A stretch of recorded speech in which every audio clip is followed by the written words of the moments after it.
میں اندر جانا شروع ہوا اجتماع گاہ میں تو میں نے دیکھا کہ لوگ ایک دم اکٹھے ہونا شروع ہو گئے. پیچھے سے مجھے آوازیں آئیں, ارے یار یہ تو جنید جمشید ہے یار. کو دو چار آوازیں آئیں, ابھی یہ ادھر کیا کر رہا ہے. کوئی تو مجھے یہ بات بری بھی لگی ہلکی سی, کیا مطلب بھائی کہ تم بہت بڑے مسلمان ہو, میں نہیں آ سکتا کیا. خیر میں اندر گیا, اندر جا کر بیٹھا تو میں نے دیکھا ایک مجمع سب پہنچ گیا ملنے کے لیے, دیکھنے کے لیے. جو بھی جنید غنی نے مجھے بٹھایا, تم ادھر ہی بیٹھو یہیں پر, اور میں ابھی ایک صاحب کو لے کر آتا ہوں. خیر یہ مجھے بٹھا کر چلا گیا. اتنی دیر میں ایک نوجوان لڑکا, یہ جیسے بھائی لوگ بیٹھے ہیں اپنے, 18-19 سال کا, یہاں سے بیچ میں سے راستہ توڑ کے میرے پاس آ گیا. مجھے آ کر کہتا ہے, جنید بھائی نماز پڑھتے ہیں آپ؟ تو میں اس کو ایسے دیکھنا شروع ہو گیا. اب میں نے کہا کیا جواب دوں میں اس کو, ہاں بولوں کہ نہیں بولوں, سچ بولوں کہ جھوٹ بولوں. میں دیکھتا رہا اس کو, دیکھتا رہا, لیکن اندر ہی اندر نا مجھے غصہ آنا شروع ہو گیا کہ اب یہاں یہ ہوگا, اگلا پوچھے گا آپ قرآن پڑھتے ہیں کہ نہیں پڑھتے ہیں, پھر اگلا پوچھے گا آپ روزے رکھتے ہیں نہیں رکھتے ہیں, آپ نے حج کر لیا. مطلب یہاں اب میری کیا اب یہاں پر کیریکٹر اسیسنیشن ہوگی کیا؟ میں ابھی یہاں پر کیریکٹر اسیسنیشن کروانے آیا ہوں, اپنی کردار کشی کروانے آیا ہوں میں یہاں پر. تو میں نے وہ لڑکا جو ساتھ بیٹھا تھا, میں نے کہا یار اس کو بولو جنید غنی کو, یہ مجھے غلط جگہ لے آیا, وہ میں یہاں سے جا رہا ہوں ابھی. وہ بھاگا گیا اس کے پیچھے, اس کو لے کر آیا. جنید غنی نے کہا کیا ہو گیا یار جنید, کیا ہو گیا؟ میں نے کہا یار کچھ نہیں. تو وہ کہتا ہے یہ ابھی ایک لڑکے نے آ کے پوچھا تھا ان سے, آپ نماز پڑھتے ہیں نہیں پڑھتے ہیں؟ تو جنید غنی نے کہا تو نے اس لڑکے کو آنے کیوں دیا؟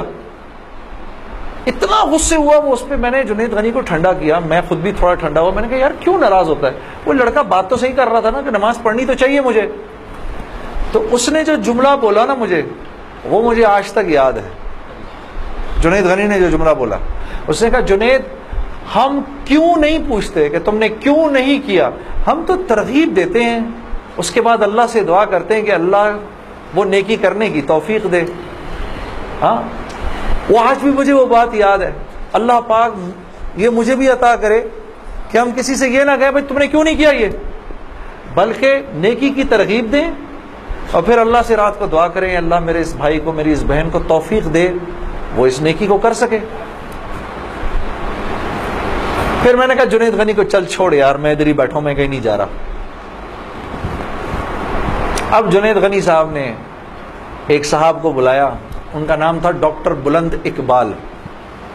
ابھی جب میں شان رمضان شان رمضان کر رہا تھا نا, یہ ابھی کچھ پچھلے رمضان میں, تو ڈاکٹر بلند اقبال صاحب بڑے عرصے بعد مجھے ملنے آئے. میں ملا ان سے, بڑی خوشی ہوئی. میں نے ان کو یاد کرایا وہ واقعہ جو میں اب آپ کو سنانے لگا ہوں. تو ڈاکٹر بلند اقبال صاحب میرے سامنے آ کے بیٹھ گئے. اور ڈاکٹر بلند, اب تبلیغ والوں کا بہن میں ذرا سا آپ کو بتاؤں کہ تبلیغ والے نا اب وہ سامنے والے کو جانتے نہیں ہیں, لیکن اس کو اللہ کی دعوت تو دینی ہے. تو آپ پہلے اس سے پوچھتے ہیں بھائی آپ کیسے ہیں, خیریت سے ہیں, آپ کا اسم گرامی کیا ہے؟ اچھا ماشاءاللہ ماشاءاللہ, بڑی خوشی ہوئی آپ سے مل کے, یہ میرا نام ہے, بڑا اچھا کیا آپ آئے. پھر باتوں میں پوچھتے ہیں کہ آپ کیا کرتے ہیں. تو میرے سے بھی انہوں نے پوچھ لیا, تو جنید صاحب آپ کیا کرتے ہیں؟ تو میں چپ کر گیا. تو میرے سے نا اب میں ان کی شکل دیکھوں, میں نے کہا اب تک مار نہیں پڑی تو اب پڑے گی. اب جو میں نے بتایا نا میں کیا کرتا ہوں, تو میرے چہرے کے بدلتے ایکسپریشنز دیکھ کے نا جنید غنی نے ان سے کہا ارے ڈاکٹر صاحب آپ اس کو نہیں پہچانتے, یہ وہ ہے نا جس نے دل دل پاکستان گایا ہے. ڈاکٹر صاحب کہتے ہیں ارے واہ واہ واہ واہ واہ واہ واہ واہ, مسلمان کی تو شان ہی یہی ہے, جس کام کو کرتے آگے بڑھ جاتا ہے. میں نے کہا یہ آدمی ٹھیک آدمی ہے,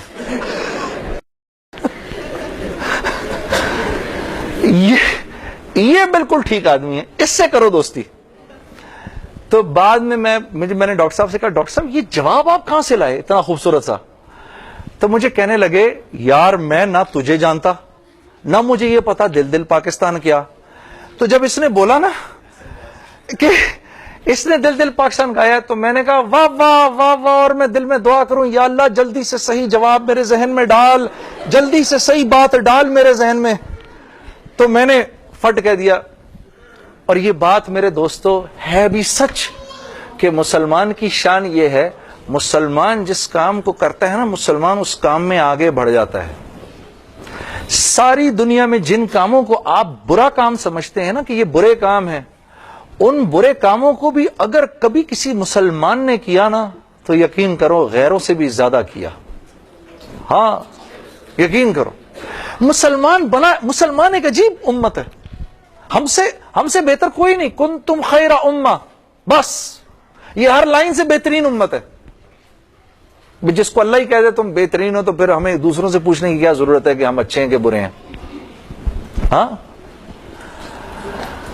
اب میں پورا دن ڈاکٹر بلند اقبال صاحب کے ساتھ پھرتا رہا. اور جب دن کا آخر آیا تو جنید غنی نے مجھے کہا کہ چل میں تجھے اب گھر چھوڑ دوں. میں نے کہا گھر تو مجھے چھوڑ دو، لیکن یہ بسترے کیا ہیں، یہ جو بسترے لگے ہوئے ہیں؟ کہا یہ رات کو لوگ یہاں سوئیں گے. میں نے کہا اور یہ جو بزرگ حضرات ہیں یہ بھی ادھر ہی سوئیں گے. میں نے کہا یار میں تو ان سے زیادہ فٹ آدمی ہوں، اگر یہ بوڑھے لوگ ادھر سو سکتے ہیں تو میں بھی سو سکتا ہوں. تو مجھے کہنے لگا تیرے لیے بھی بستر لگا دیتے ہیں. میں بھی سو گیا ادھر ہی اس رات کو. وہ شاید زندگی کی پہلی دفعہ زندگی میں رات کو تہجد کی نماز پڑھی، اٹھا دیا اس نے بیچ میں. تو ایک دن گزرا، دوسرا دن گزرا، تیسرے دن مولوی طارق جمیل صاحب کا بیان تھا. اب مجھے تو نہیں پتا یہ کون ہے. ہاں اچھا مولوی صاحب نے بیان کیا تو میں نے جنید غنی سے کہا یار بڑے اچھے اچھے بیان تھے، یہ سارے تیرے بزرگ، یہ کون آدمی ہے؟ کہنے لگا یار یہ ہیں ہمارے ایک مولانا. میں نے کہا یار میں نے ان سے ملنا ہے. کہتا یار ان سے نہیں مل سکتا کوئی.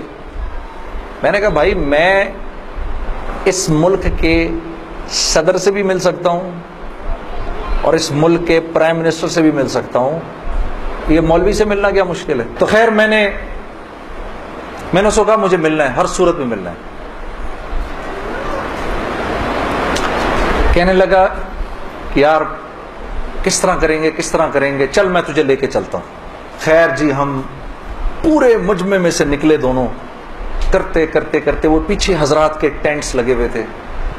کرنگی میں ہوا تھا یہ کراچی کا اجتماع. میں اور یہ بات کر رہا ہوں 1997 سپٹمبر 1997 3 سپٹمبر مجھے ابھی تک یاد ہے، میری سالگرہ تھی 3 سپٹمبر 1997. عمر بھی بتا دوں میری کیا ہو گئی تھی، معلوم ہے سب؟ آپ کو سب کو پتہ چلے گا 50 سال کا تو ہو ہی گیا ہوں نا میں. اب کیا ڈرنا، جو 50 سال کا بندہ ہو جائے وہ کیا عمر چھپائے اپنی. خیر تو میں جب ادھر پہنچا تو وہاں پر ایک لڑکا ایسے ڈنڈا لے کر کھڑا ہوا مولوی صاحب کے کمرے کے باہر. تو مجھے دیکھ کر وہ مسکرانے لگا، جنید بھائی آپ ادھر کیا کر رہے ہیں؟ اب مجھے 3 دن تو گزر گئے تھے. میں نے کہا کیوں بھائی، میں کیوں نہیں آ سکتا ادھر، تو بڑا مسلمان ہے میرے سے. ہنسنے لگا، نہیں وہ میں نہیں کہہ رہا، میں آپ کو دیکھ کے تھوڑا حیران ہو گیا، کیا کام ہے؟ میں آپ کا بڑا فین ہوں. میں نے کہا اچھا. تو میں نے کہا کہ مجھے یہ جو تھے نا مولانا طارق جمیل ان سے ملنا ہے. کہ یار جنید بھائی ان سے تو ملنے کی کسی کو اجازت نہیں ہے. میں نے کہا تم جا کر بتاؤ تو صحیح کہ میں نے ملنا ہے. اچھا میں کچھ کرتا ہوں. خیر وہ اندر گیا، اس نے اندر جا کر کہا کہ آپ آئیں اندر. تو میرا دوست جنید غنی مجھے لے گیا. آپ یقین کرو میں نے مولوی طارق جمیل صاحب کو زندگی میں کبھی اکیلے بیٹھے نہیں دیکھا. وہ اللہ نے شاید اس دن ملوانا تھا یا بات کروانی تھی. اکیلے بیٹھے ہوئے تھے خیمے میں اپنے. جنید غنی نے جا کر اندر کہا مولانا میرا ایک دوست ہے جنید جمشید، وہ آپ سے ملنا چاہتا ہے. مولانا نے کہا کون؟ جنید جمشید؟ میں باہر کھڑا حیران ہو گیا، ان کو کیسے پتا میں کون ہوں؟ اندر بھیجو اس کو، اندر بھیجو. مجھے بلایا اندر. اور جنید غنی کو کہا تم باہر جاؤ، تم باہر انتظار کرو. وہ باہر چلا گیا. یہ نوجوان جیسے بیٹھے ایسے جا کے میں مولوی صاحب کے سامنے بیٹھ گیا اور مجھے ایسے تیز نظروں سے انہوں نے دیکھنا شروع کر دیا. میں نے کہا آپ مجھے ایسے کیوں دیکھ رہے ہیں؟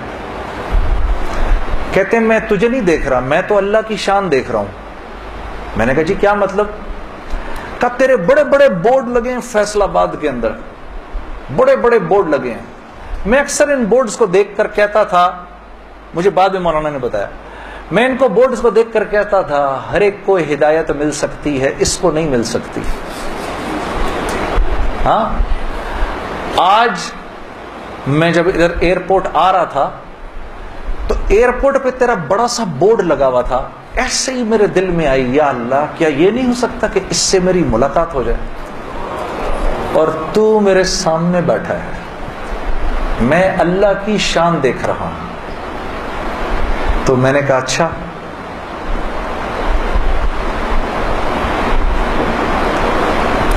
کہنے لگے دل دل پاکستان تو نے گایا ہے. میں نے کہا جی. میں نے کہا آپ نے سنا ہے؟ کہا نہیں سنا تو نہیں، بسوں کے پیچھے لکھا دیکھا ہے. میں نے کہا چلو یہ کسی یوں پہنچا نہ پہنچا، آئے تو صحیح برسر الزام ہی آئے. ہاں ہوٹوں پہ کبھی ان کے میرا نام ہی آئے، آئے تو صحیح برسر الزام ہی آئے. میں نے کہا چلو یوں نہیں تو یوں سے، تعارف یوں نہیں ہوا تو یوں ہو گیا، بسوں کے پیچھے تو لکھا دیکھ لیا. میسج ٹی وی کے چینل کو سبسکرائب کیجیے اور امن کے پیغام کو پھیلانے میں ہماری مدد کیجیے. ویڈیو کے نیچے سبسکرائب کے بٹن پہ کلک کریں اور میسج ٹی وی چینل کے سبسکرائبر بنیں. سبسکرائب کرنے کے بعد بیل کے آئیکن پہ کلک کیجیے تاکہ ہر نئی ویڈیو کی نوٹیفیکیشن براہ راست آپ کو مل جائے. اس ویڈیو کو تھمز اپ کا بٹن دبا کر لائک کیجیے اور اپنی فیس بک وال اور ٹویٹر پر شیئر کیجیے. آپ کا اپنا میسج ٹی وی.